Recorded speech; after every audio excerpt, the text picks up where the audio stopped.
Buenas tardes a todos. En nombre de la dirección de Centro 2, Patricia Jamra y Alicia Pérego, les damos la bienvenida al segundo encuentro del taller llamado El deseo del analista, actualidad en la transferencia, dictado por la licenciada Claudia Martínez, a quien le agradecemos y le damos la palabra. Bueno, gracias, Lau. Bueno, voy a decir chicas porque veo a chicas. Los demás son figuritas blancas. Y esto me da pie para, bueno, para comenzar con lo que me preocupa. Eh, Centro 2 tiene una revista que se llama Nudos en Psicoanálisis, que se las recomiendo. También vamos a empezar con una recomendación. La revista es virtual. La convocatoria a escribir es abierta, hay tiempo hasta el 15 de junio para enviar textos. ¿Y cuál es el tema? Psicoanálisis y tecnología, que me parece no solo apasionante, sino preocupante. Y ahora me encuentro con siluetitas blancas, creo que muestra bastante la gravedad de la situación. Antonella, gracias. ¿Por qué? Porque hay algo de la virtualidad y de la tecnología que cuando es para conectarnos, para arreglar un encuentro, es genial, pero cuando es para quitar el cuerpo y para que no haya lazo, esto se hace imposible. El psicoanálisis es imposible. Habrá materias, habrá profesiones que se pueden aprender viendo un TikTok, desconozco. Pero como nosotros trabajamos con la transferencia y con el lazo, no es lo mismo que estén a que no estén. No es lo mismo la presencia de ustedes a una siluetita blanca. De hecho, para serles honesta, a mí me gustó más preparar este encuentro porque lo preparé en diálogo con lo que habíamos charlado la vez pasada, a diferencia del primer encuentro, donde era un recorrido que yo armo, que siempre lo pienso en función de lo que escucho en las supervisiones, pero sin conocerlos a ustedes. Y es ¿cómo decir? Si estamos hablando de transferencia, la transferencia es el amor, de deseo, de lazo. Imagínense que si no hay lazo, no hay nada. Si no hay amor, que no haya nada entonces. Algo así con el psicoanálisis. Si las palabras toman su lugar en la relación y en la transferencia, no es posible. Bueno, entonces, queda la recomendación de la revista, realmente es muy buena, el equipo editorial, las chicas son divinas, y si tienen ganas de escribir sobre psicoanálisis y tecnología, bienvenidas. En las redes está la cuenta de la revista Nudos en Psicoanálisis. ¿Quieren decirme algo? ¿Pensaron algo durante la semana? ¿Quieren interrumpirme? Interrumpirme no, ¿quieren decirme algo? ¿Qué sé yo? ¿No? Bueno, entonces comienzo yo. Pensando en nuestro primer encuentro, quise hablarles un poquito más de un señor que se llamaba Ricardo Rodríguez Ponte, que se lo nombré, pero muy brevemente. No sé si alguien lo conoció, alguien escuchó el nombre, no, porque no tenía, él pertenecía a la Escuela Freudiana de Buenos Aires, que es una escuela de psicoanálisis que no tiene mucha inserción universitaria, como la EOL, por ejemplo. Ricardo Rodríguez Ponte era un maestro del psicoanálisis y se dedicó, además de atender pacientes, además de hacer grupos de estudio, a establecer y traducir seminarios de Lacan. ¿Ustedes saben la diferencia entre establecer y traducir? ¿Sí o no? No. Bueno, los seminarios de Lacan eran orales. Imagínense que empiezan los años 50 a dar las clases. La tecnología no colaboraba. Entonces, eso oral había que pasarlo a escrito. Eso oral muchas veces eran notas tomadas. Cuando hay una palabra que suena igual a otra, hay que decidir cuál es la palabra correcta. No sabemos nada, pero sí podemos recordar que hay un otro con mayúscula y un otro con minúscula. Eso lo deben haber visto en la facultad, ¿no? El otro con minúscula es el semejante, el otro con mayúscula en lugar de la palabra. Cuando Lacan está diciendo otro, ¿cómo lo establezco por escrito? ¿Con mayúscula o con minúscula? Esa es una tarea de establecer el texto. O sea, antes de traducirlo del francés al español, hay que decidir. Bueno, este señor Rodríguez Ponte, acá les muestro, por ejemplo, el seminario 20, ANCOR, que quiere decir aún, todavía, otra vez. Yo no sé si ustedes logran ver que es un mamotreto enorme. ¿Ustedes lo logran ver? Es pesadísimo. Bueno, esto es lo que hizo Rodríguez Ponte. Además dice versión crítica. ¿Qué quiere decir versión crítica? Que el señor tomó varias desgrabaciones, varias anotaciones, y a partir de ahí, cotejando esas distintas versiones, armó esta. Es un trabajo monstruoso, chicas. Esto es lo que hizo Rodríguez Ponte, que es pesado de sostener. Este mismo seminario, que no sé si se dan cuenta, mi mano no es grande, o sea que el seminario es chiquito, es el seminario 20 que establece y traduce la editorial Paidós, esto a cargo del yerno de Lacan, que se llama Jacques Alain Miller. Acá no es una cuestión de que porque es más grande o más chico. Acá el tamaño importa. ¿Por qué? Porque se imaginan que esto está cercenado, recortado. Acá faltan clases. Hubo participantes que hablaron sobre lingüística que acá directamente no están, y el informe acá en el de Rodríguez Ponte sí. Y este está tan mal que yo aún, como lo tradujo, le agregué yo el tilde, pero no lo tenía. ¿Ven? Para que vean que no les miento. Aún sin tilde quiere decir hasta, no otra vez. Por ejemplo, aún leyendo 500 veces, Lacan es difícil. Hasta leyendo 500 veces, Lacan es difícil. ¿Ven? Ese es un sentido de aún. El otro, el que se escribe con tilde, es aún sigo sin entenderlo. Todavía no lo entiendo, de nuevo no lo entiendo, otra vez no lo entiendo.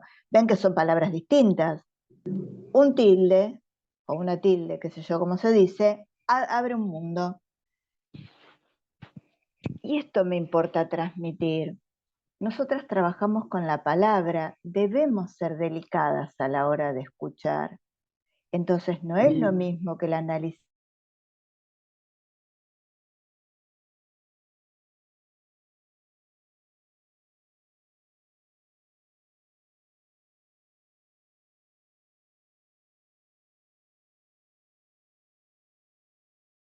que hagamos con el psicoanálisis, porque no es cierto, qué sé yo, que leyendo uno lee así nomás, pero después en el consultorio escucha atentamente. No, hay un modo de hacer las cosas. Bueno, yo estoy, por suerte lo he conocido a este hombre, por suerte he tenido acceso a este hombre. Entonces, para mí, presentar algo es compartir las referencias, decir el marco. Por ejemplo, este libro que lo editó Paidós, el mismo del Seminario 20, ¿no? Yo lo tuve que comprar porque buscaba una conferencia que se llama Lugar y Orígenes de mi Enseñanza, y solo estaba acá. Claro, cuando yo compro esto y me encuentro con el amarretismo de la presentación, me dolió. Solo dice, bueno, fue en tal hospital en tal año. O sea, quiero decir, detrás de todo esto hay una política de compartir el saber o una política de lo tengo yo. Por ejemplo, ¿por qué yo necesité comprar acá esta conferencia, este texto de Lacan? Ustedes habrán escuchado esto de que el deseo es el deseo del otro, ¿no? Sí. No sabemos qué quiere decir, pero no importa. Acá Lacan dice algo, escuchen. Si el deseo se constituye en el campo del otro, si el deseo del hombre es el deseo del otro, ocurre que hace falta que el deseo del hombre sea el suyo propio. Me interesó lo del suyo propio. ¿Qué quiere decir que el deseo es el deseo del otro? Esto no lo pensaba aclarar, pero por ahí arrima algo.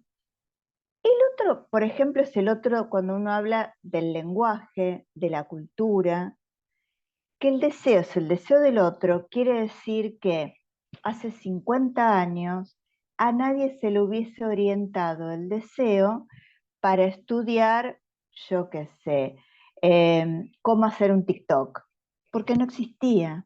Esto es que el deseo se articula en el campo del otro. El deseo no viene de adentro del estómago, está en relación al mundo. Ahora la gente quiere estudiar cosas que hace 50 años uno dice que no las deseaba, no, porque no estaban en el campo. Ahora, en este otro, acá dice Lacan, hace falta que sea el mío propio.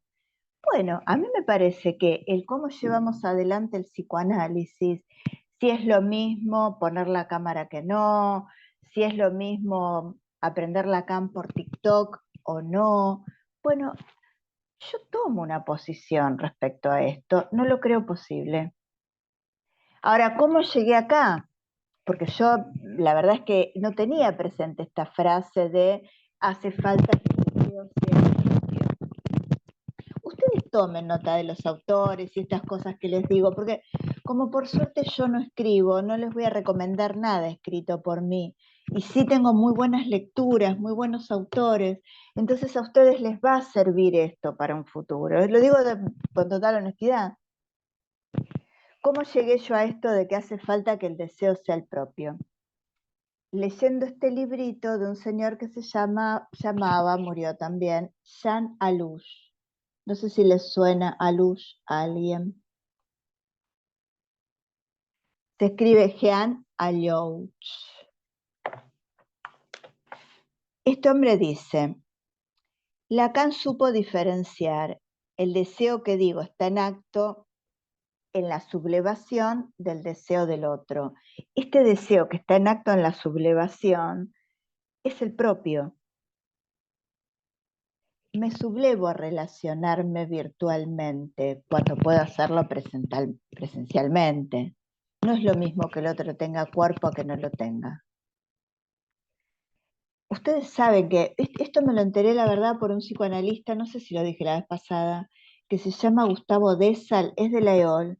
La verdad, escribió algo en Facebook, que hay como un Tinder, pero con perfiles hechos por la inteligencia artificial, o sea que la gente se contacta con perfiles que no tienen cuerpo, que no son personas. Bueno, esta luz dice acá, si el deseo del hombre es el deseo del otro, puede ocurrir que haga falta que su deseo en el hombre sea el suyo propio. ¿Ven?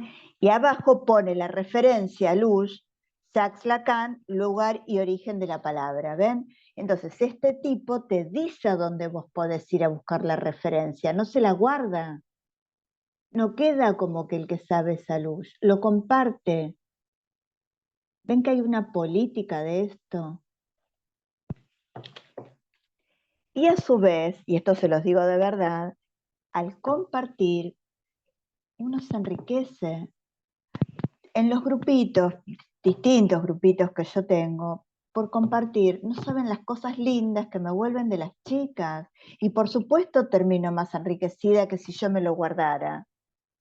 Es tonto creer que si uno se lo guarda tiene más. El saber es de las cosas que compartiendo se tiene más, como el amor. Siguiendo con Rodríguez Ponte, todo esto es para presentarle a Rodríguez Ponte, lo de la traducción, para que vean la importancia de la política, la importancia de esta decisión de trabajar de un modo o de otro. Ay, perdón, los seminarios de Rodríguez Ponte los pueden, digamos, los de Lacan, traducidos y establecidos por Rodríguez Ponte, los pueden encontrar en la biblioteca de la Escuela Freudiana de Buenos Aires, que es lo más de lo más. El bibliotecario es lo más de lo más. Ahí le escriben, les mandan el PDF, es genial. Bueno, esto para presentárselo para presentarles a este señor. Y me fui a un seminario que dio Rodríguez Ponte para leerle dos cositas nada más. Porque de nuevo, en 2 encuentros, ¿qué podemos hacer nosotros? Un atisbo de encuentro, porque no nos vamos a formar en 2 encuentros. El psicoanálisis lleva tiempo. Como decía hoy una chica, a Lacan lo tenés que aprender con el cuerpo. Claro, te tiene que trabajar Lacan. Esto no se logra repitiendo frases. Esto no se logra viendo videos. Bueno, este Rodríguez Ponte manda una convocatoria, un seminario en esta escuela freudiana. Él murió en el 2014, creo. Y es una diferencia entre el enseñante y el profesor. El profesor es quien enseña en el discurso universitario, y está bien, tiene que haber un profesor que dé el teórico, que dé el práctico, y uno tiene que tomar nota, estudiar y dar el parcial o el final. Acá, en nuestro trabajo, en el psicoanálisis, no. Entonces él dice, la diferencia que sitúa al enseñante con respecto al profesor es que el enseñante reflexiona acerca de los efectos de su acto. Es decir, si yo fuera una profesora y estuviéramos en la facultad, yo hoy les tengo que dar lo que ya tenía pensado, que se imaginan que yo sé que voy a dar este taller hace meses y yo ya tengo un programa o tenía un programa. Pero yo tengo que reflexionar sobre lo que pasó en nuestro primer encuentro. Entonces este segundo, por eso les digo que me gustó más armar este segundo encuentro, está pensado, por supuesto me puedo equivocar, pero traté de pensarlo en relación a lo que habíamos charlado. Otra cosa que dice este hombre, en un seminario así, está hablando del seminario que él iba a dar, dice, se trata de una ética en juego que conlleva la caída del ideal. Es decir, acá el ideal del que sabe cae. ¿Por qué? No sabemos bien qué son los 3 registros de Lacan, pero sabemos que hay simbólico, imaginario y lo real que rompe todo, que nos desarma el todo. Entonces acá el ideal nos sirve. Trabajamos con sexualidad y muerte. ¿Qué ideal podemos sostener? Trabajamos con la falta, con lo fallado, con la falla radical de la vida. Nos enfermamos, nos morimos, nos dejan, perdemos el amor. ¿Con qué ideal vamos a trabajar? Y dice, esto es hermoso, escuchen chicas, que la tarea tenga prioridad respecto de nuestra persona. ¿Ven? No importa nuestra persona, que la dejamos de lado cuando se trata de psicoanálisis. En este encuentro también. ¿Por qué? Porque cuando nos encontramos con el analizante, debemos dejar la persona de lado. No importa lo que yo como persona piense. Tengo que atenerme a lo que escucho. Entonces, no sé si logro transmitir un poquito hasta acá qué distinta que es la transmisión del psicoanálisis a si uno diera clases de geografía. Uno tira data y ya está. A mí no me importa tirar data, porque no es formativo eso. Nos tiene que trabajar la subjetividad Lacan. Porque si no, yo leo 3 ensayos, es decir, sé que a alguien lo puede excitar un zapato, y después viene acá un paciente y me horrorizo. ¿Se dan cuenta que no es de la boca para afuera que hay que estudiar esto? Que esto que nos tiene que trabajar profundamente. Bueno, otra más de este señor Rodríguez Ponte. Esto lo tienen en internet también. En la revista Acheronta se escribe, número 22. le hacen una entrevista sobre la formación de los analistas. Es hermosa la entrevista. Y él dice, escuchen chicas, para mí analista es una posición y un momento muy puntual y particular en el curso de la sesión de análisis. O saben, es una posición, no es un título, es un lugar que ocupo. Acá nadie está en la posición de analista. Por eso Lacan dice que al contrario, cuando el discurso analítico se ofrece a la enseñanza, el analista está como analizante, porque yo hablo sin dominar lo que digo y me estoy dirigiendo a ustedes. Ven, chicas, si uno está en posición de analizante, es porque me dirijo a un alguien, no me dirijo al vacío, no me quiero dirigir al vacío, a siluetas blancas o a la nada. Hay gente que en el living de la casa graba, qué sé yo, o TikTok, hoy me la agarré con TikTok porque una chica me dijo los TikTok. Bueno, y después la sube a YouTube. Yo me vuelvo loca, ¿cómo le voy a hablar a la nada? O me voy a hablar a la pared.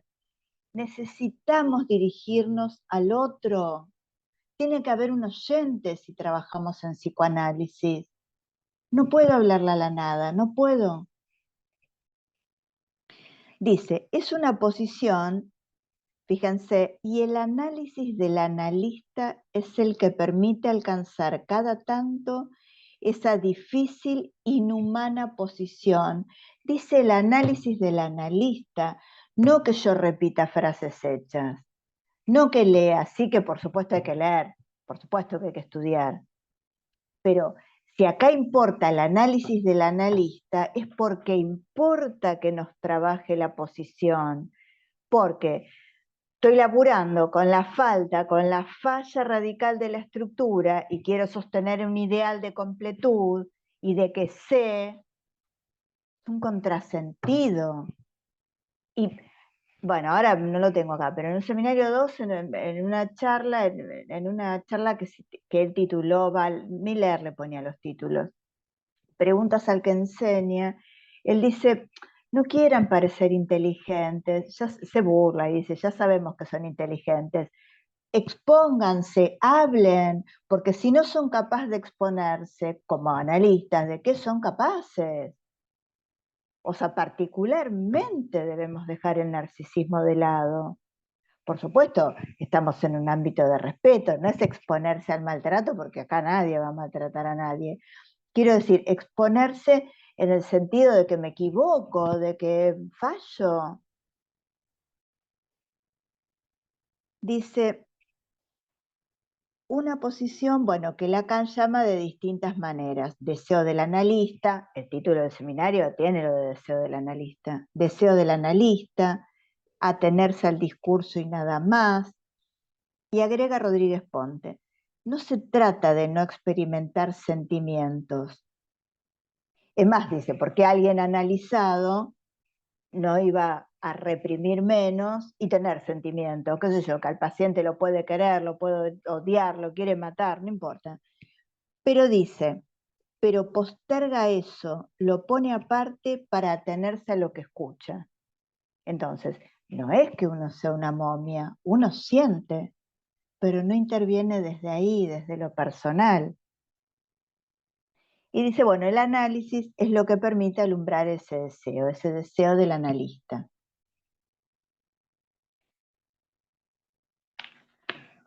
Bueno. Y la última, no, mentira, la última de Rodríguez Ponte no, pero otra. Hay una revista que se llama Lapsus Calami. Este número fue sobre traducción, y como él traducía, me lo entrevistan. Entonces leo algo que él dice en la entrevista. Le preguntan por esta cosa de qué lugar tiene estudiar teoría, ¿no? Para nosotros, y esta cosa entre la teoría, la práctica. Él dice que la división entre teoría y práctica es algo, perdón, entre teoría y clínica, es algo antiguo, superado por práctica psicoanalítica. La práctica psicoanalítica, en realidad, es todo, es la teoría y la clínica. Y dice que es una falsa dicotomía decir de alguien, es un buen teórico pero un mal clínico, o un buen clínico pero un mal teórico. ¿Por qué? Dice él. Porque, y esto es hermoso, porque cuando uno lee con anteojeras un texto, lo lee mal, un librito, escucha, lee con anteojeras al paciente. Esto es lo que decíamos. No es cierto que yo acá no los escucho a ustedes, no les presta atención, no los escucha sino más, y después, cuando estoy con el paciente, ahí soy súper atenta. Mentira. Por eso nos conviene hacer el ejercicio de en cada tarea que llevamos adelante, ser lo rigurosos que nos dé el cuero, por favor, porque hay una ética en juego, ¿no? Entonces dice él, bueno, si alguien lee con anteojeras un texto, lee con anteojeras en la clínica. Dice, me parece esto fundamental. Y aclara, Ponte, yo creo que donde puedo servir no es tanto en transmitir conocimientos, sino en una manera de leer y de pensar, que les aclaro que era un Google de carne. El tipo sabía todo y más, era una bestia. O sea que no es que no podía servir tanto en transmitir conocimiento porque supiera poco, era un animal. Pero él dice que donde puede servir es en transmitir un modo de leer y de pensar. Y escuchen esto porque es muy conmovedor. Lo fundamental no es adquirir conocimientos, sino que te cambie la cabeza, porque uno en el momento en que uno está con el paciente no tiene teoría, no debe tener teoría, pero tiene que tener una cabeza cambiada. Lo que Lacan dice en el seminario 15, que acá lo nombró una compañera la vez pasada, lo que Lacan dice en el seminario 15, que se produzca una subversión del saber. Es decir, cuando yo estoy con el paciente y me habla, qué sé yo, que se enfiesta, que está con perros, con gatos, con varones, con mujeres, no tengo que tener yo en la cabeza el recuerdo de la lista de las aberraciones sexuales, el segundo ensayo de 3 ensayos, pero tengo que tener la cabeza cambiada de no ser un raviol que sostengo que la parejita es de esto con esto. No sé si logro transmitir. Eso es tener la cabeza cambiada. Y es lo más difícil, ¿se dan cuenta? Porque memorizar 3 ensayos es una pavada. Pero cambiar la cabeza es dificilísimo. Es mucho laburo. A veces se logra. Bueno, hasta acá la presentación del señor Rodríguez Ponte. ¿Alguna pregunta o comentario?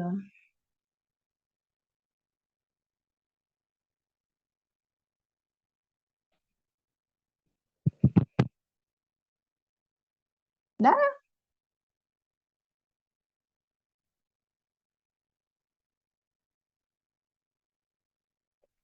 Bueno, sigo. Bueno, entonces, como reflexioné sobre lo que consideraba los efectos de nuestro primer encuentro, fui a iniciación del tratamiento de Freud, tomo 12, seguro para la facultad lo leyeron, ¿no? 1913. Entonces, vamos a leer algunas cositas. Cuando arranca dice, quien pretenda aprender por los libros el noble juego del ajedrez, compara el psicoanálisis con el ajedrez, pronto advertirá que solo las aperturas y los finales consienten una exposición sistemática y exhaustiva, en tanto que la rehúsa, o sea, no se puede, la infinita variedad de los movimientos que siguen a las aperturas. Es decir, podemos dar algunas pautas, si se quieren, para las aperturas y los cierres. Ustedes esto lo leyeron para la facultad. Yo también. Pero ¿qué recibo ahora en las supervisiones? Y por supuesto, antes yo también pensaba lo mismo. ¿Cuáles son las preguntas de la supervisión? ¿Qué se hace con un paciente que tiene ataque de pánico? ¿Qué se hace? O sea, uno leyó en iniciación del tratamiento que lo que sigue a la apertura es imposible de sistematizar y siempre la pregunta es ¿qué se hace? Como si se pudiera dar un protocolo. Miren lo que dice Freud. La extraordinaria diversidad de las constelaciones psíquicas intervinientes, o sea, todo lo que puede pasar, la plasticidad de todos los procesos anímicos, la riqueza de todos los factores determinantes, se oponen, por cierto, a una mecanización de la técnica. ¿Recordaban este párrafo? Julián no. Bueno, ven, ahora, además de recordarlo, hay que extraer las consecuencias, porque, y está bien que así sea, para la facultad solo hay que recordarlo, anotarlo en el parcial, en el final, qué sé yo. Pero cuando uno está con el paciente, lo tiene que tener hecho carne. No hay protocolo acá. ¿Por qué? Por esto que dice, la diversidad de lo interviniente. Y por supuesto, ni hablar de la transferencia. Es la relación la que nos va a habilitar a intervenir de tal o cual manera. Entonces, ¿cómo podríamos anticipar? Esto lo decíamos la vez pasada. Si ustedes quieren relatar un encuentro amoroso, no pueden, porque es descabellado, porque ese diálogo solo tiene sentido entre las personas que sucede. Fuera de ahí, no. Yo ahora ni me acuerdo, pero las barbaridades que digo, como para darles un ejemplo, que yo lo saco del análisis y es descabellado, pero me lo permite y hace avanzar el diálogo, la relación que se armó. Y digo que se armó, no que armé. ¿Ven? Ahora vamos a ver. Muy bien.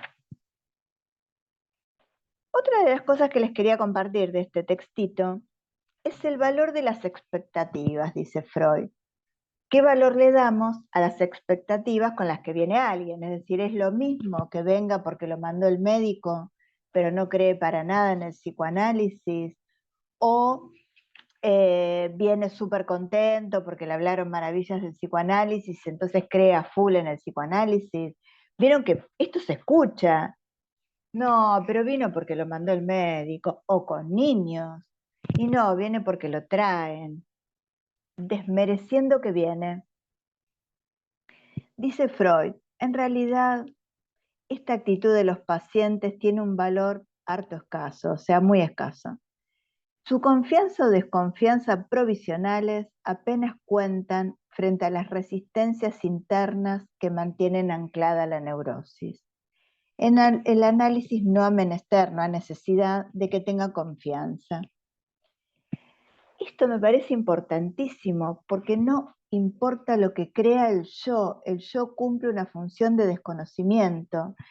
Mientras vaya, la cosa funciona. No nos importa, bueno, este Ponte insiste mucho en aclarar esto, la dimensión simbólica del sujeto supuesto saber que funciona mientras venga y hable, aunque imaginariamente en el sentido de la relación piense, esta es una tarada, no importa. Mientras vaya y hable, la cosa funciona. De nuevo, digamos, estas marquitas que le hago al texto es porque es lo que yo recibo en las supervisiones, tanto el qué se hace como bueno, pero lo mandaron. Es decir, yo trato de compartirles a ustedes lo que creo que es una dificultad de todos. No tendría sentido que yo hablara de la dificultad particular de alguien, porque es difícil, porque el yo le crea al yo. Entonces, si lo mandó el médico, yo creo que la cosa no va a funcionar. Bueno, Hola, ¿se me otra de las... escucha? Sí, sí, sí. ¿Cómo estás? ¿Todo bien? Perdón que llegué tarde. ¿Cómo estás? No, Te hago todo una bien. pregunta, capaz me perdí del principio, pero viste que vos dijiste recién que si uno va a análisis y habla, funciona. Que eso que hablan Chao, Patricia. Perdón, Julián. tranqui, tranqui. Eso que hablan de la entrada en análisis, de como que dicen, bueno, en la segunda, tercera sesión ves si entró en análisis. ¿Cómo es? ¿Cómo sería eso? No sé, por ahí escuché. Sí, tenés toda la razón. Circulan muchas frases hechas. Mira, otra que decía Rodríguez Ponte, que tanto él como sus alumnos les pasaba que escuchaba hablar a la gente y como vos, Julián, y como Rodríguez Ponte, y como yo, y como Gloria, y como casi todos, no les entendíamos nada. Entonces Rodríguez Ponte decía, como no me considero tonto, a mis alumnos tampoco, llegué a pensar que el que las dice tampoco entiende lo que está diciendo. El psicoanálisis, Julián, tiene como una cosa de frase hecha que parece que está diciendo mucho y no dice nada. Entonces, eh, yo, yo por eso, si ustedes prestan atención, trato de no hablar con frases hechas. Yo creo que no sé ninguna. Les hablo en, les hablo en castellano. ¿Por qué? Porque me tomé el trabajo de pasar a Lacan, por supuesto tratando de ser correcta, ¿no? No por hablar en castellano, al contrario. Este Rodríguez Ponte decía que él odiaba la jerga. Las jergas son esas frases lacanianas, el hablar en lacaniano. ¿Por qué? Porque sobre la jerga y sobre la frase hecha no se puede volver. Si yo no la desarmo y logro decirlo con mis palabras, eso es como una piedra en la cabeza. Entonces, yo te diría, Julián, que cuando vos estabas en la facu, ¿no? ¿Recién?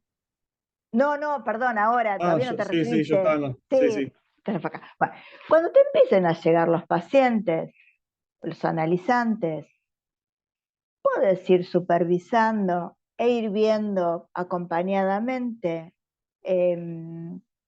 cómo marcha la relación. Eso es lo que te va a servir. Porque si no, uno se la pasa buscando cual médico clínico índices.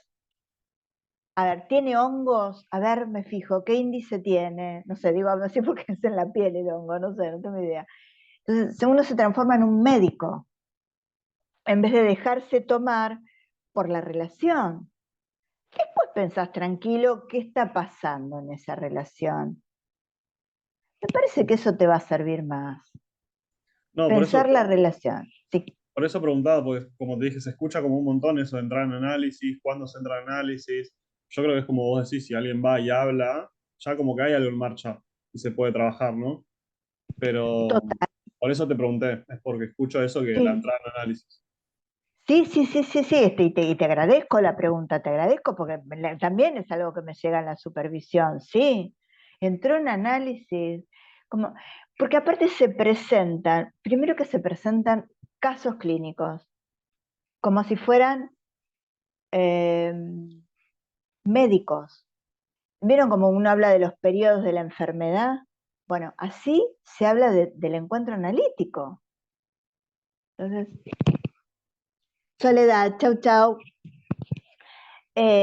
Entonces, me parece que lo que conviene es eso, recibir, ver cómo se va armando la relación y después Lacan dice que el analista es al menos dos, el que interviene y el que a esas intervenciones las teoriza. Entonces, en un segundo momento, cuando ya no está en el encuentro, piensa sobre lo que va sucediendo. Y no, o sea, sí, para el parcial tenés que escribir esas frases hechas, pero para el trabajo eso no te sirve de nada. Eh, lo que decíamos, lo que tenés que lograr es como tener una posición distinta a la que uno tiene en la vida común. Por ejemplo, en la vida común uno juzga, en el encuentro analítico no. Mira qué distinto. Entonces, esas cosas, uno lo que tiene, me parece que formarse en psicoanálisis es transformarse, no tener un bodoque de frases. No nos sirven los bodoques de frases, no nos transforman. Yo sé que circula eso, Julián, sí, sí.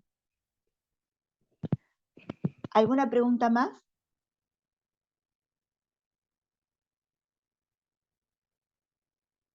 ¿No? Bueno, otra cosa a donde salteo es por el tema del tiempo, dice. Una preguntita, ¿puedo? Sí, sí. En realidad tengo una duda, no una pregunta. No sé si es una pregunta o una duda. ¿Vos pensás que cualquier persona está capacitada para ser analista? ¿Que puede escuchar y devolver en un análisis algo productivo al paciente? ¿Vos crees que cualquiera está capacitado? Yo primero te diría que eso se ve después. Yo no lo podría decir antes. Hay una conferencia de Lacan, lo simbólico, lo imaginario y lo real, donde Lacan habla de eso, y justo le llama lo real a eso, porque queda como por fuera. Cuando alguien dice de una persona tiene tela, no tiene tela, Lacan de eso dice no, no.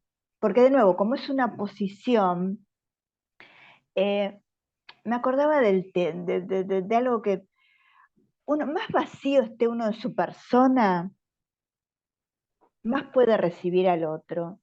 Entonces te diría que al revés, que la cosa funcione lo podemos leer con posterioridad, no antes. Yo no le podría decir a nadie, vos servís, vos no servís. No.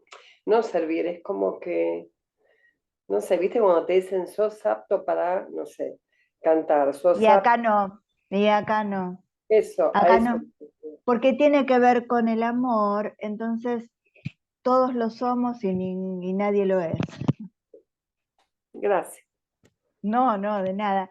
Yo creo que Facundo puede ser que haya Claudia, ¿querés que escrito. te lea lo que puso? Te agradezco, Lau, pero Facundo, ¿podrías decirlo y te escuchamos? Ya que estamos hablando de psicoanálisis, de diálogo, de poner la voz, porque yo también me quedé pensando sobre eso. A mí me encanta que Laura, que es ay, locutora, lea, pero, a Ay, ver, dice que está en el ay, colectivo. no, total, Digo viaja colectivo, tranquilo, tren, viaja subte, tranquilo. anda a saber. No, entonces esta cosita, yo me había quedado pensando, digo, ¿por qué no poner la voz para el diálogo? Pero en este caso, sí, vamos a La vamos evitarle a si leer. Por esta vez la siente leemos, incómoda. Facundo.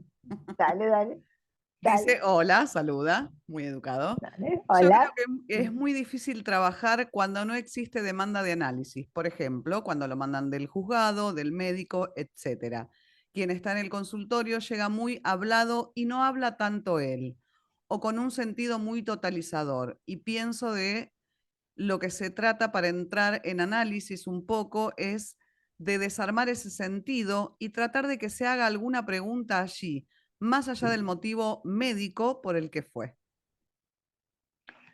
Bueno, Facundo, aparte de saludos al señor conductor, em, te agradezco la pregunta. Nadie llega con una demanda de análisis. Hay una charla de Rodríguez Ponte, y perdón, hoy me fanaticé, me soltó la cadena con Rodríguez Ponte, pero bueno, es que ese señor era lo más de lo más. Que es una charla que se llama sobre la práctica del comentario, o me la piden o la consiguen en la escuela freudiana, no importa. Él dice, alguien consulta, alguien viene, o como dice Facundo, porque lo mandaron del juzgado. O alguien viene porque pensó, me quiero analizar porque el psicoanálisis es lo más de lo más, como decía Freud sobre las expectativas. Eso no es una demanda de análisis. Eso es cómo se acerca. La demanda de análisis es algo que lleva tiempo a armar. ¿Y cómo podemos empezar? Que hay un decir, hay un pedido explícito y hay un pedido, si podemos decirlo así, inconsciente un pedido más allá de lo que pido, ¿no? Entonces, por ejemplo, yo le estoy pidiendo a Facundo que me escuche, estoy hablándole a Facundo, qué sé yo. Parece eso. ¿Cómo saber si le estoy hablando a Facundo o al colectivero? Y quiero que el colectivero de la línea no sé qué, como nosotros somos tan atentos con él, nos dé un pase gratis. Es decir, hay que colocarse en ese encuentro como el destinatario de ese mensaje. De entrada no somos nadie. De entrada ni hay demanda de análisis, ni estamos en un lugar del analista. Por eso digo, la cosa es que llegue y la cosa es que venga. Entonces, hay un tiempo donde eso se va armando, con el supuesto de que dice más de lo que dice, de que lo que pide no es lo que pide o que pide más de lo que pide. Y eso es una apuesta, ¿ven? Pero en principio yo no lo rechazaría. Y esto de que hay que hacer, que se abra una pregunta, que se arme una pregunta, que piense. Lacan en el seminario 1 es muy explícito respecto a lo que se produce por el discurso. El fallido, el que Freud diga, se olvide del nombre de un pintor como en psicopatología de la vida cotidiana. No es, ¿se dan cuenta que es algo que se produjo por hablar? Yo me voy a equivocar, aunque no quiera, ustedes no tienen que hacer nada para que yo me equivoque. Por hablar, quiero decir una cosa y digo otra, es un hecho de discurso. Entonces, yo sé que también hay posturas donde parece que, entonces yo que sé, voy a lograr, voy a hacer que arme la demanda de análisis, que se pregunte, que se interrogue, que se abra, lo voy a quebrar.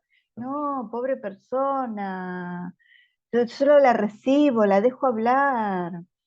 Yo por hablar sé que dice más de lo que dice, menos de lo que dice y otra cosa de la que quiere decir. Es un hecho de discurso. Rodríguez Ponte insistía en algo que muy va, en realidad leía Lacan, porque no sé si inventó gran cosa, que en lo que tenemos que confiar es en el método psicoanalítico. Lo que funciona es el método psicoanalítico, no nosotros. ¿Ves? Ahí te digo otra cosa más, Gloria. Lo que creo que funciona y lo que es apto para coordinar lo mejor posible con el deseo es el método analítico, no tal o cual persona. ¿Eh? Es el método, qué sé yo, a veces la gente dice, ay, acá se te ocurre en cada cosa, acá, dicen, por venir en el espacio. O sea, y es verdad, por estar en el lugar del oyente, que es un lugar raro el lugar del oyente, porque en general a uno no lo escuchan. Entonces, eso de que te escuchen genera cosas hermosísimas. Y eso es lo que funciona. El diálogo analítico funciona. El psicoanálisis funciona. Que alguien sueñe. ¿Ven? Habíamos visto la vez pasada que trabajábamos con esos fenómenos residuales que son el sueño, el chiste. Todo escapa al manejo yoico. Todo escapa a lo consciente. Ven que se produce solo. Eso habla. El sueño se produce sin que yo haga nada. ¿Ven? Es confiar en el método. Lo que pasa es que, claro, como nos cuesta dejar el yo de lado, uno se cree que la cosa anda porque uno es buen analista. Eso es una tontería. Eso es una tontería. Bueno, respecto al tiempo, ay, perdón, ¿alguna pregunta más?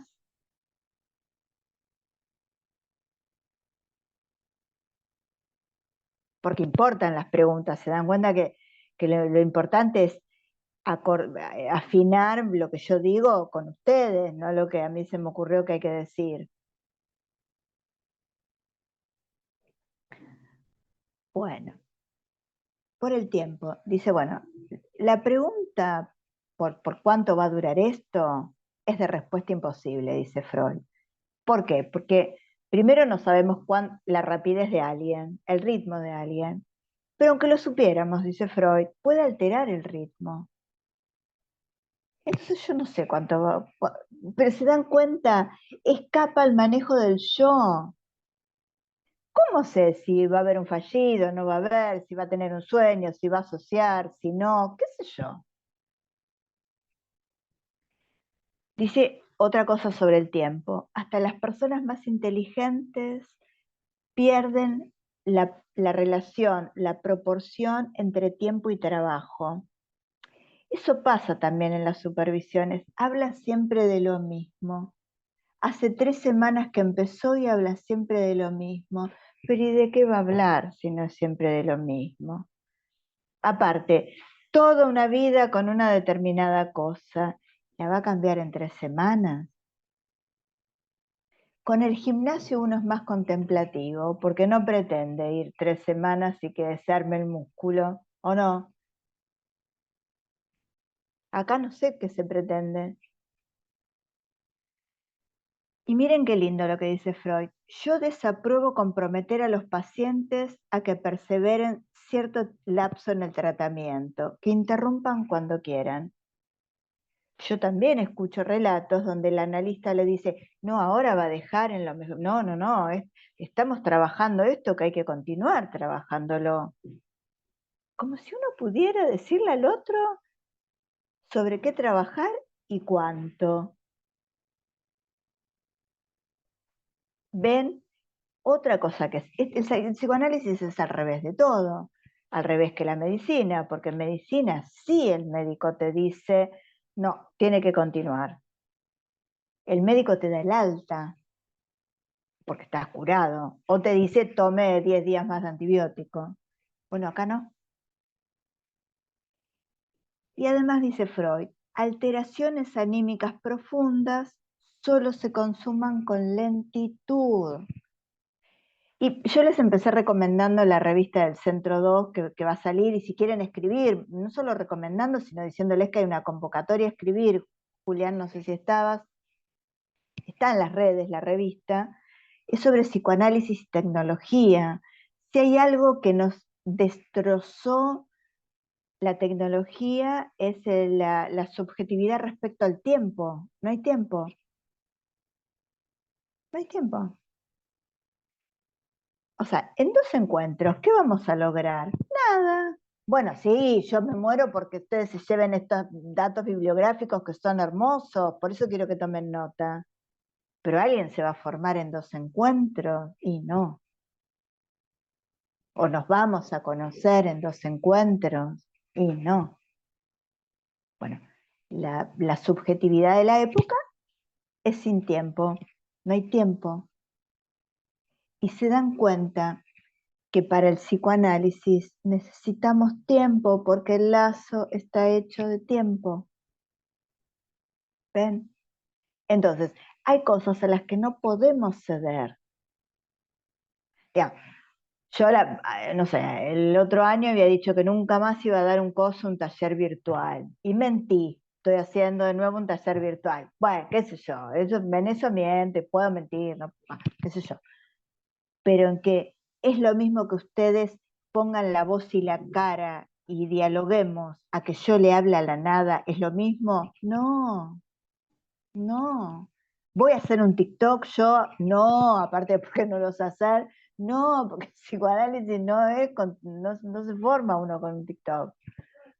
Bueno, hay una dimensión de actualidad del otro, este gran otro, que por supuesto hay que tener en cuenta. Con Laura hablábamos antes de que ustedes ingresaran sobre que antes, qué sé yo, venía a Capital por ahí a analizarse alguien que vivía 3 horas y ahora hace virtual. Bueno, por supuesto que hay cosas además uno no puede estar fuera de la época aunque quiera. Pero, por ejemplo, ¿puedo analizar a alguien con mensajitos de WhatsApp? Y no. ¿Puedo mantener un diálogo y encontrarme con emoticones? Y no. Es lo mismo que te mande una cabeza amarilla tirándote un beso que un encuentro. Y no. Bueno. ¿Cómo comenzar? Dice Freud.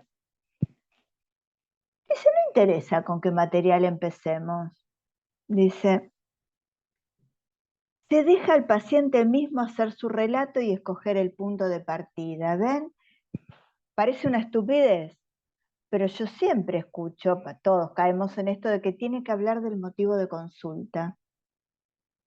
Es más, con niños pasa mucho que uno siente que traiciona a los padres si no le pregunta al niño por el motivo de consulta. Y el niño quiere hablar de cualquier cosa menos del motivo de consulta de los padres, ¿no? O uno piensa que se va por las ramas. Y acá dice Freud, se deja al paciente hacer su relato y escoger el punto de partida. Y dice, antes que yo pueda decirle algo, dice Freud, le dice al paciente, es preciso que haya averiguado mucho sobre usted. ¿Ves? Para que yo te pueda decir algo, tengo que averiguar mucho sobre vos. ¿Y qué es lo que nos pasa a nosotros? Que rápidamente queremos saber qué decirle. ¿O no? Siempre se piden tips. Ah, sí. Lo tenés en el tomo 12 de Amorortu, en estos libritos verdes, tomo 12, es sobre la iniciación del tratamiento de 1913. Es hermoso este tomito, es hermoso. Yo a mis amigas que dan clases les digo, empezá con él, dales eso, y no quieren, ¿por qué? Porque la gente dice, no, yo quiero el seminario 84 de Lacan, entonces como no quieren quedar como que no saben, y como son de avanzada, no quieren dar esto. Yo les aseguro que reflexionar sobre esto te cambia la cabeza, colabora en que te cambie la cabeza, es hermoso. Y como a mí no me importa lo que piensen de que si sé o no sé, yo les doy lo que creo que ayuda. Bueno, y esta parte que se los dije la vez pasada, pero se los quería leer. La primera meta del tratamiento, ¿cuál es? Porque siempre uno, ay, quiero saber si es psicótico, o que arme la demanda de análisis, o qué sé yo qué.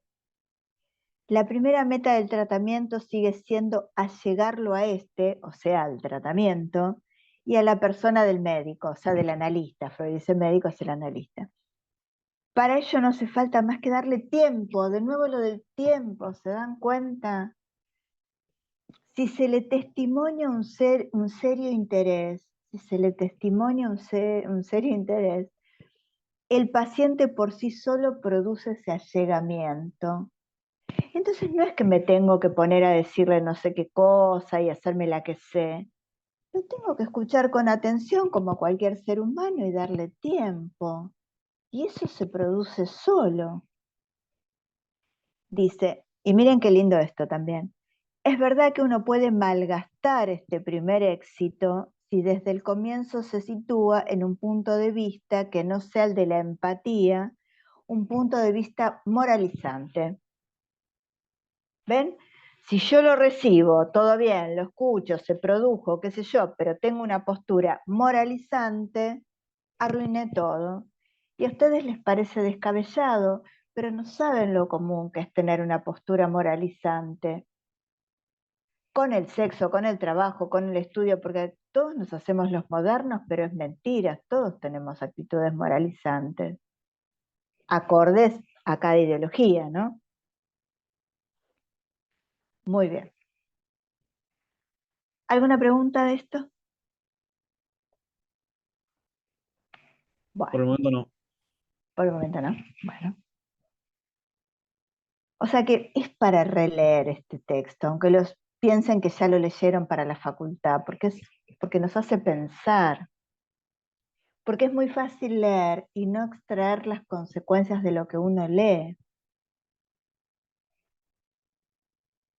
Entonces, está bien, todo muy lindo. Llegó, se acercó a la persona del médico, al tratamiento, qué sé yo, pero después me fui a recordar, repetir y reelaborar, porque bueno, se supone que habla del pasado, esas cosas, qué sé yo, que nos dicen también. Bueno, Freud inicia este texto, recordar, repetir y reelaborar, que es del año 14, un año después de sobre iniciación del tratamiento, y ahí Freud hace como un recorrido de la historia de la técnica, cómo empezó con la hipnosis, después dejó la hipnosis, pero se seguía focalizando sobre el momento del inicio del síntoma, o sea, se focalizaba el tema, hasta la última etapa donde se aceptó la asociación libre y que hablara de lo que se le viniera a la cabeza, ¿no? Ahora bien, ¿qué pasa? En ese tercer momento donde uno lo deja hablar de lo que quiera, Freud se encuentra con que empieza el tratamiento sin recordar, sino actuando, repitiendo. Freud dice, no recuerda que se peleaba con el padre, pero se pelea conmigo. No recuerda, qué sé yo, que se rebelaba con la madre, pero se revela las pautas que quiero ponerle al tratamiento.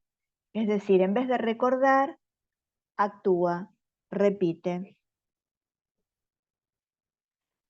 Ahora, este taller ya tiene que ver con la actualidad de la transferencia, entonces por eso lo traigo también.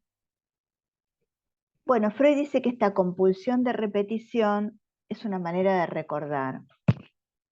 Grisel, chau chau, nos vemos. Que esa compulsión de repetición es su manera de recordar. Entonces dice, por supuesto, lo que más nos interesa es la relación de esta compulsión de repetir con la transferencia. Y dice, la transferencia misma es una pieza de repetición y la repetición es la transferencia del pasado olvidado. Acá Freud pone muy cerquita transferencia y repetición.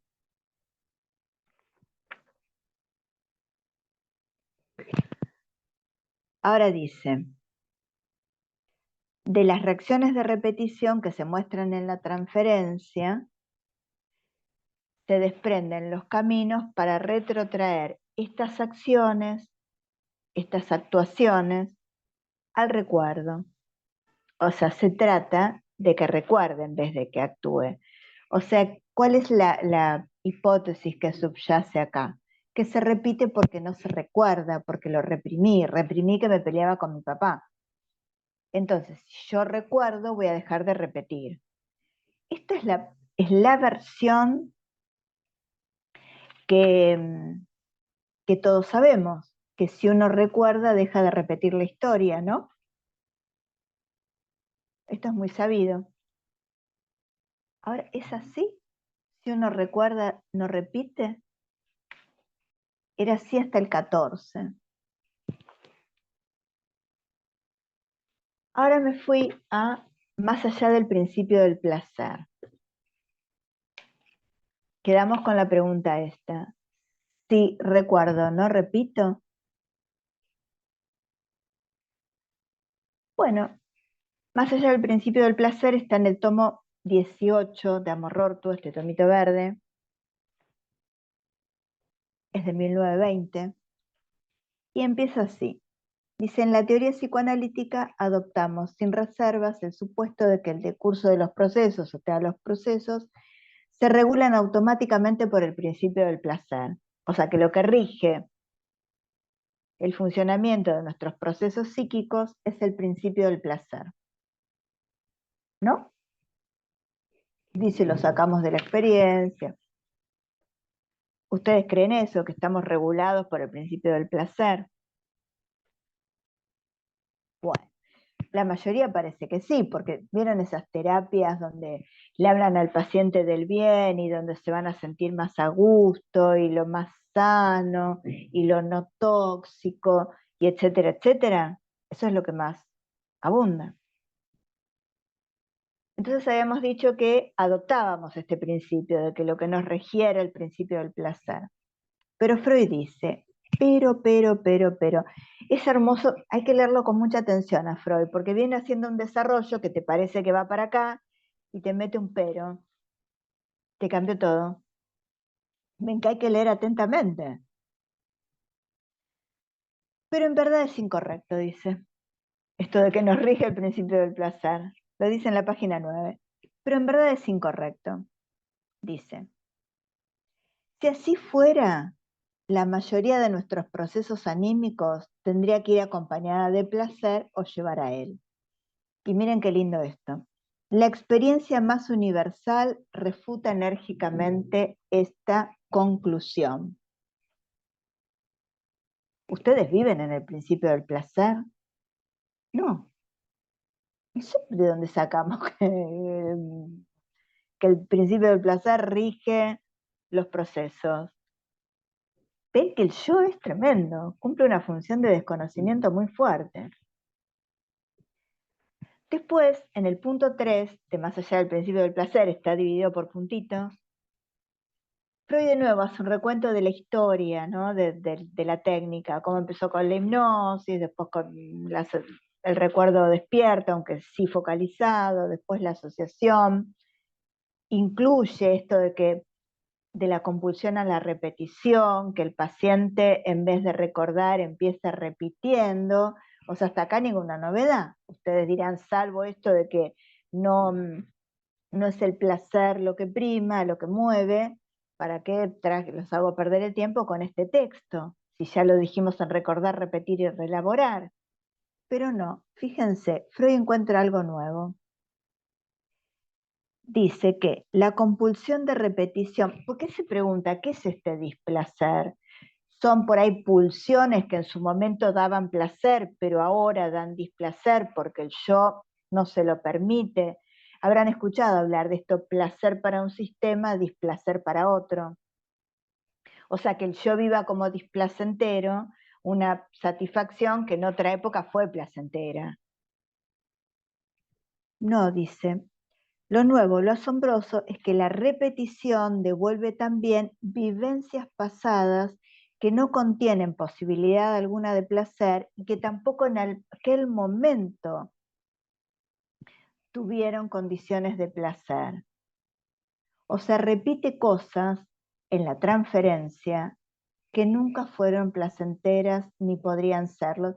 Y habla de la sexualidad infantil, por ejemplo.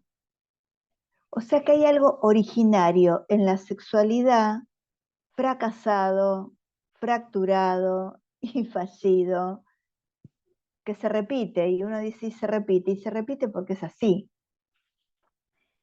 Dice, todas esas ocasiones indeseadas, esas situaciones afectivas dolorosas, por esta sexualidad infantil que estaba condenada al fracaso, dice, las repite a pesar de todo, se la repite a pesar de todo, porque una compulsión esfuerza ello. Ven, es una compulsión, no es porque reprimí y olvidé, es una compulsión. Laura, ¿te puedo hacer una pregunta? Sí, por favor. ¿Y cómo diferenciar esta compulsión de algo del origen más desde lo traumático, tal vez? Eso que también insiste en la repetición por no poder ser elaborado, pero ¿cómo diferenciarlo de algunas vivencias displacenteras y no traumáticas? Es muy interesante lo que traes, porque el tema del trauma es otro concepto bastante delicado y bastante bastardeado en el ámbito psicoanalítico. Freud abandonó la teoría del trauma, podemos fecharlo en 1897, pero nosotros en el 2024 seguimos hablando de escenas traumáticas, de acontecimientos traumáticos. ¿Qué podemos decir? Que algo no es en sí mismo traumático, que algo deviene traumático por el lugar en el que cayó en la estructura. Es decir, por ahí la misma situación para alguien resultó traumática y para otro no. Entonces, más que de trauma, podemos hablar de qué fue o de qué es para cada uno. Entonces, yo lo que me parece, Agustina, por donde hay que empezar es por preguntar y no comprender. Porque a veces hay situaciones que humanamente nos hacen comprender. Hasta nos avergüenza preguntar, porque es tan obvio, ¿no? que por supuesto no se trata de desconocer que haya sucedido algo doloroso o que alguien haya cometido una mala acción hacia esa persona que dice, habla del suceso traumático, pero ¿qué lugar tiene esta persona en esa escena? Eso es lo que nos permite el psicoanálisis. Por ejemplo, con todo respeto, pero escuchando y preguntando, es el lugar donde los pacientes pueden hablarnos del placer que sintieron cuando eh, tal adulto los abusaba, y digo abusaba porque eran niños. Entonces, esto lo digo en todos los talleres, pero por supuesto me interesa aclararlo. El placer del niño no quita la responsabilidad al adulto, por favor. Es un abuso porque es un niño y no corresponde. O para mí es clarísimo. Pero la pregunta a esta persona que viene hablando de eso es la posibilidad de reconocer su lugar ahí. Y eso ya pasa a otro estatuto. Poder decir por qué se lo contó a la madre y por qué no, o por qué no. ¿Por qué se acercaba a la cama del abuelo que no se podía mover para que la toqueteara? Estoy diciendo frases de situaciones. Te deja en otra posición, cuando es otra la vida, cuando uno logra situar ahí su responsabilidad. Freud, en estudios sobre la histeria, al final dice que, por supuesto, el psicoanálisis con las desgracias de la vida no puede hacer nada, pero lo que sí permite el psicoanálisis es sustituir las miserias neuróticas por las penurias ordinarias. Entonces, por supuesto, el psicoanálisis no me va a librar de la penuria ordinaria, por ejemplo, de haber tenido un padre, una porquería, supongamos, estoy inventando. Pero restarle el peso de la miseria neurótica es un montón, es otra vida, es otra vida. Entonces, nadie está negando que la vida es dura y difícil, pero créanme que restada la miseria neurótica es otra vida. Y esto se ve incluso en cosas de la actualidad, cómo se vive en el presente, cargándolo de miseria neurótica. La otra vez alguien, no un paciente, que son divinos y tienen una posición hermosa de laburo, un amigo, me decía que estaba saturado y mal y que se iba de viaje, qué sé yo. Le digo, ¿qué te pasó? Me preocupé, qué sé yo, que se le inundaba la piletita y la tenía que arreglar la administración y no se la arreglaba. ¿Escuchan la estupidez por la que alguien puede estar saturado? Con todo respeto, lo digo así porque es un amigo, no es un paciente. Si fuera un paciente le preguntaría, ¿por qué te satura? El neurótico carga, se agobia. Ahora, aunque uno no le sume miseria neurótica, la vida es difícil, porque es dura, porque se repiten situaciones que nunca fueron placenteras ni van a serlo. Claro, estar analizado no es vivir en el placer. ¿Por qué? Porque la vida se encarga. Pero una cosa es que la vida se encargue y otra cosa es que la neurosis colabore. No sé, Agustina, así un poquito. Entonces dice, en la vida anímica existe realmente una compulsión de repetición que se instaura más allá del principio del placer. Entonces, tiene la hipótesis de que esta compulsión de repetición se nos aparece como más originaria, más elemental, más pulsional que el principio del placer a que ella destrona. Entonces, este Rodríguez Ponte, en un seminario, en unas charlas que se llamaron Del síntoma a la transferencia, lo encuentran también en la biblioteca de la Escuela Freudiana, Del síntoma a la transferencia, son del año 86, dice que este giro de los años 20, más allá del principio del placer es de los años 20, no solo es un giro en la teoría, porque un giro porque ya no es repito porque no recuerdo, porque reprimí, repito porque repito.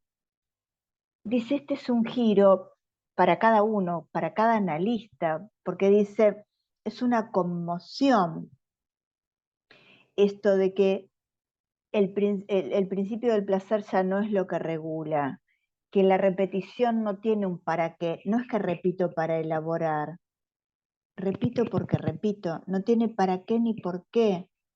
Es fuerte esto. No es para elaborar, no es porque no recuerdo. Repito, más allá del principio del placer. Ahora, y digo lo último y nos quedan 5 minutos para charlar. Usted,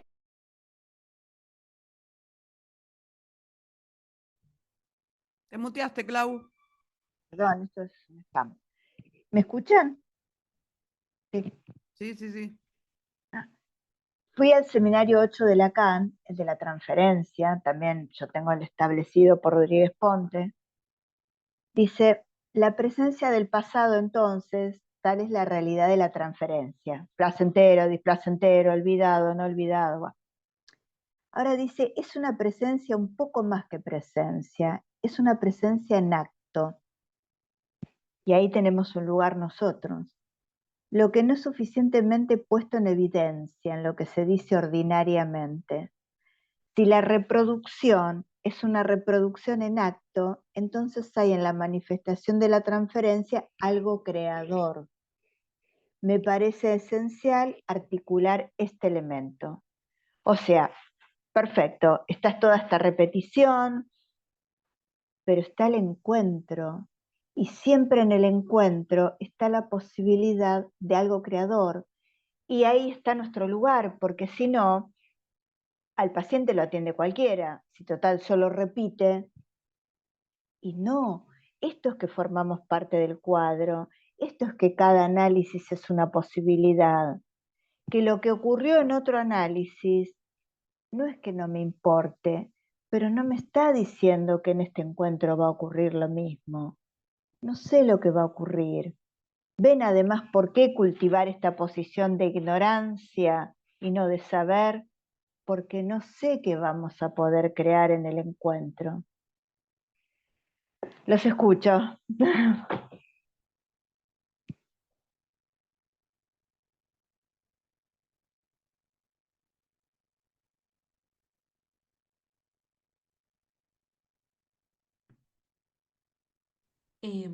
Claudia, yo no sé, no sé María. si en este momento me surge alguna pregunta en particular, pero no quería, o sea, no quería que se termine el tiempo, espero, voy a tratar de ser breve para no sacarle tiempo a los demás si tienen alguna pregunta, pero no quería que se termine el encuentro y que nos vayamos todos así rápido, ¿viste? Como uno se va de los Zoom y esas cosas. Horrible. Sí, agradecerte, en serio, no es una cuestión de yo, al igual que, bueno, Julián, me imagino que varios acá, pero he vivido y hasta el último minuto de la carrera vivo lo que es, nada, la transmisión un poco, yo lo digo y me sale decirlo como muy enigmática, que a veces uno escucha en la universidad y bueno, esa transmisión enigmática hace que también uno sea difícil posicionarse desde un lugar de algo de confianza, no sé si sé saber, pero algo de confianza para estar ahí, para poner el cuerpo y para poner la presencia, ¿no? Me parece que a veces las transmisiones universitarias, bueno, tienen mucho para mí que replantearse, sobre todo las psicoanalíticas, porque son las que yo atravesé por el deseo, pero en serio quería no dejar de destacar eh, como lo que hiciste en estos dos encuentros. Vos decías como en estos dos encuentros de, bueno, son dos encuentros, no nos conocíamos, no sé qué, de verdad son los encuentros que valen la pena, me parece, a pesar de que sean Ay, me cortos, a haces pesar, en serio, emocionar.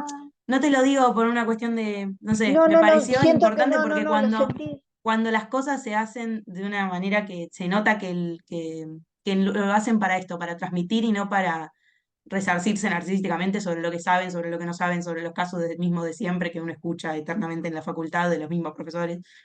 Nada, la verdad que son cosas a destacar porque no son muy comunes a veces los lugares así. Como estudiante te lo digo porque, nada, me imagino que todos lo hemos pasado y bueno, nada, no quería dejar de destacarlo y no quería dejar de preguntarte, bueno, vos dijiste que no escribís, pero nada, si te podemos encontrar en algún otro lugar, porque está buenísimo tipo Sí, escucharte, súper enriquecedor, de verdad. gracias.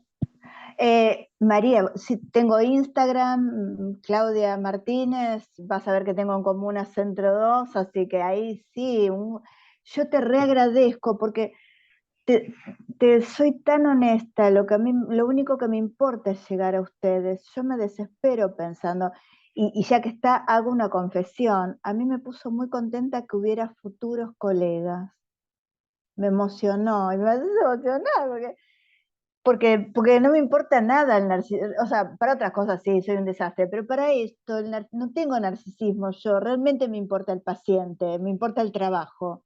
Entonces, como lo que me importa es el laburo, en estos encuentros me importa llegar a ustedes y escucharte, yo estoy súper agradecida. Así que Claudia Martínez, Instagram, por favor, me encuentran. Un gusto. Feliz. Bueno, ¿alguien más quiere decir algo? O preguntar, también decir que fue una porquería. No, yo quiero decir, yo siempre tengo algo para decir. A veces me callo porque digo, voy a preguntar una pavada, ¿viste? La realidad es que me tranquilizó escucharte decir que desde la ignorancia uno, dije, ah, qué bueno. No tengo que mostrarme desde el lugar del saber, eso me preocupa. Así que te agradezco porque me calmó. La verdad me Ay, calmó. gracias. Yo te Pero, cuento que yo me recibí hace muchos años. Creo que lo dije ya. A la repetición, ¿viste? Yo trabajé siempre en educación. Por estos temores de... Empecé trabajando en Villa Gesell, en el hospital. Y me daban los peores casos. Y quedé media como con miedo. Y me dediqué a educación por eso, creo. ay, Y me fui, no. ¿viste? Entonces ahora dije, bueno, voy a hacer esta formación y voy a ver qué pasa. Y sigo con el mismo miedo de meter la pata, de afectar a un paciente. Pero cuando vos hablaste recién de la ignorancia, dije, bueno, si es desde la ignorancia me calmo, porque no, o sea, el hecho de que yo haya estudiado hace 24 años, me recibí y hice la pasantía en el Centro 2. O sea, imagínate cuántos años hace. Y no me animé a trabajar más en clínica, fue terrible, No. Bueno, es ¿viste? que por ahí, esto que decía María, hay como modos de hablar de Lacan que te inhiben, porque Ay, por supuesto sí, uno no entiende nada, nada. pero ustedes piensen esto. Si ustedes no entienden es porque el que les está explicando lo explica mal. No hay otra. Sí, Punto. Fin. Es como con matemática. Por supuesto, hay un desarrollo lógico, ¿no? Para, qué sé yo. sí, claro, Pero obvio. si el otro no entiende, esto lo pienso en serio, ¿eh? Si el otro no entiende, no se lo supo explicar. ¿Es así? Bueno, Entonces, muchas gracias. Te digo no, que pienso vos, lo mismo que dijo la compañera, no me acuerdo el nombre. Eh, María, sí, me resulta muy clara la manera que tenés de explicar y en algún gracias. punto para mi problemática me calma, ¿viste? Eso, Y pero, gracias. pero estamos hablando a vos del deseo, del amor y qué sé yo, y vamos a estar acá con el narcisismo. Ah, No, no. es un No, y por otro lado contrasentido. estaba pensando que cambió tanto la época con este tema de Internet, que es como que cuando yo me recibí hace 24 años, ¿no? Era tan distinto el abordaje en una terapia y en un análisis, que ahora es algo totalmente, no sé, impensado hacer terapia por Internet, ¿viste? Bueno, sí, es otro mundo, es Es otro otro mundo, mundo, pero es otro bueno, mundo. Bueno, bueno, bueno, gracias. ¿Alguien más gracias. quiere decir algo? Gracias. O preguntar, por Sí, favor. Claudia, ¿escucha? Fernando, sí, Hola, ¿qué tal? ¿cómo estás? Me parece muy enriquecedor estos dos reencuentros, más que nada el de hoy. Me parece Gracias. que supiste Sí, claro, hablarnos. perdóname, a mí también me gustó más el de hoy, porque fue pensando en ustedes. En el primero no los conocía, le hablaba a nadie. Claro, me gustó más el Me de hoy. parece que Dale, Fernando. en el primero nos hablaste desde el saber y hoy nos hablaste desde el deseo más allá de tu saber. Ay, Y, gracias. y se siente tu deseo y que toca nuestro deseo, ¿no? Eso me pareció interesante. Ah, gracias, gracias, Fernando, gracias, muchas gracias. Bueno, y yo sumo lo último Ay, también y gracias. em, Sí, nada, concuerdo con Fernando, con Gloria y con María. Siento que lo que yo más destaco, o rescato yo es que como que dejaste en claro la singularidad, ¿no? No hay método, no hay forma de llevar a cabo algo, o sea, es como que, bueno, hay una teoría, pero lo de, nada, el saber hacer con eso y no saberla y decir, nada, yo sé que tengo que hacer esto ahora, nada, eso me parece que es muy importante, o por lo menos para mí, y nada, se notó mucho como la pasión con la que transmitís las cosas, así que muy les reagradezco porque uno se entera de lo que dice, cómo lo dice, de lo que viene del otro, y se dan cuenta que eso es algo que yo no puedo inventar. Yo puedo inventar, yo puedo saber, puedo estudiar y nada, les hablo del saber, pero del deseo, ¿cómo hago para mandarme la parte? Y pues no sé, entonces que ustedes me devuelvan esto. Gracias, porque yo este laburo para mí es un privilegio y de verdad lo siento cada día y con cada paciente, qué sé yo. Para mí, vieron que hay un libro que se llama La Vuelta al Mundo en 80 días. Para mí trabajar de esto es la vuelta al día en 80 mundos, porque cada analizante es un mundo, es hermoso. Entonces es algo tan conmovedor, tan rico, tan no sé, para esto, no sé, el psicoanálisis sí, a mí no sé, me gusta. Bueno, gracias, muchas gracias. Bueno, Nos muchas vemos. gracias a vos, A Claudia, vos. y a todos los que Nos vemos. participaron. Chao, nos vemos. Chao, nos vemos.